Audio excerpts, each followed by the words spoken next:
quais são as teses do STJ que fazem, que são referentes a essas questões das revisionais dos contratos bancários? Doutor Renato, essa realidade aí que o judiciário vem fazendo isso, está mitigando os direitos constitucionais e os direitos fundamentais, vou mais além, que eles não podem ser mitigados a não ser por outra norma constitucional, e aí você tem que pesar, e aí eu não vejo como você ter outra maneira de sobreviver a não ser do seu próprio salário, da sua própria atividade econômica. Então, isso é uma questão muito séria. Quando você entra na revisional bancária, então você pode revisionar uma das cláusulas que a gente pode revisionar, que é o ponto fundamental, é o que todo mundo fala, estão me cobrando juro abusivo. Então, qual que seria esse conceito de juro abusivo e o que o STJ entende?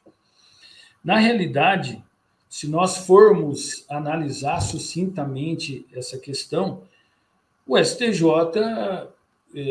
jogou uma regra bem objetiva para a gente analisar o que seria juro abusivo, mas uma regra que, em certo ponto, é favorável aos bancos. Por quê? Porque hoje nós temos a taxa média de mercado, que são a taxa de juros que são cobradas pelo mercado, ou seja, você está fundamentando a livre concorrência entre os bancos e você tem uma taxa média.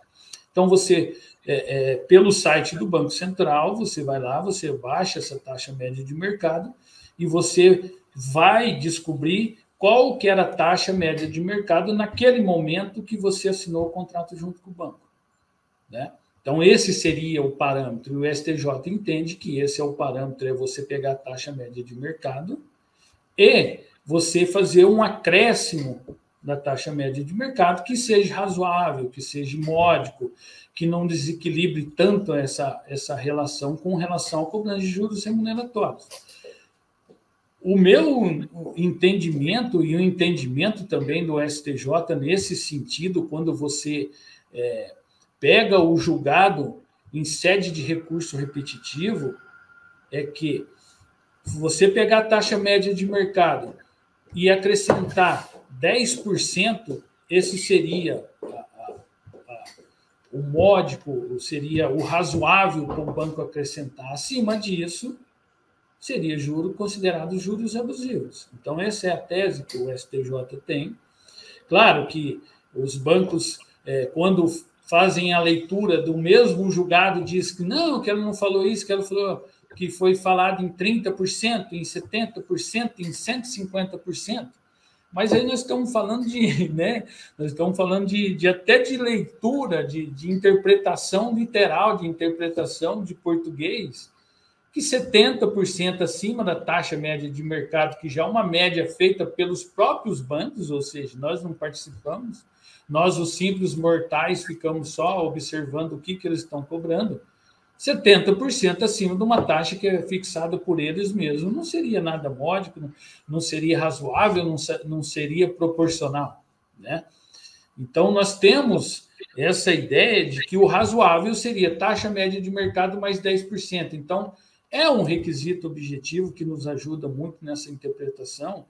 Claro, nós temos essas peculiaridades que já foi citado, porque a taxa média é feita pelos próprios bancos, mas é uma das teses, e essa é a tese que deveria ser seguida, porque o senhor tem o conhecimento pleno que um recurso especial em sede de recurso repetitivo do STJ para baixo tem que ser cumprido por todos.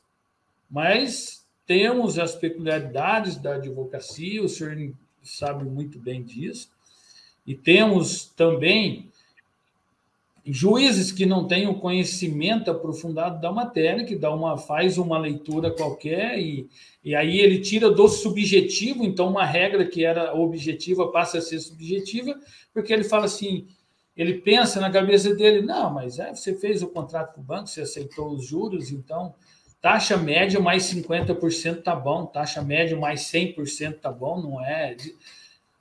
também comparando com aquilo que eles ganham, né? Essa é que é a grande questão, né? Então, o nosso entendimento para fazer essas revisionais é taxa média mais 10%. Então, essa é o entendimento que a gente tira do julgado do STJ com relação aos juros remuneratórios.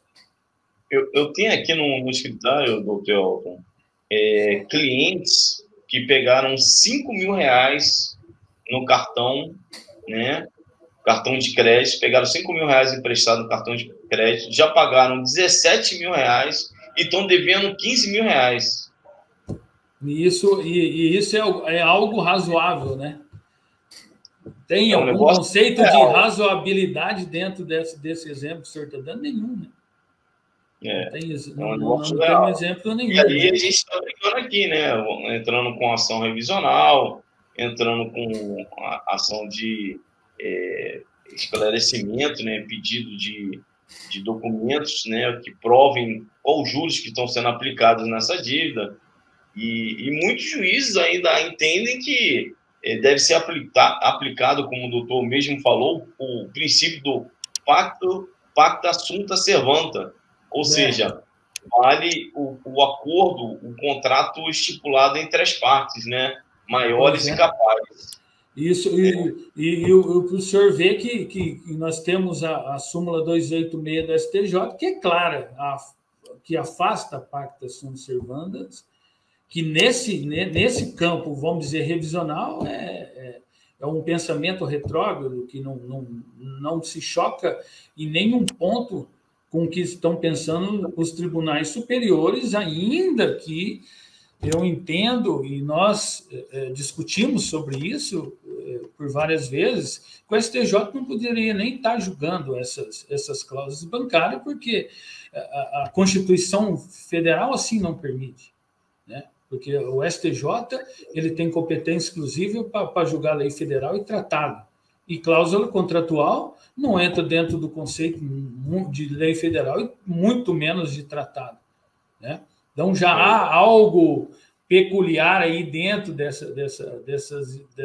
desse julgamento, que não cabe a nós fazer esse exercício, mas cabe a nós defendermos os nossos clientes, os consumidores, nesse ponto.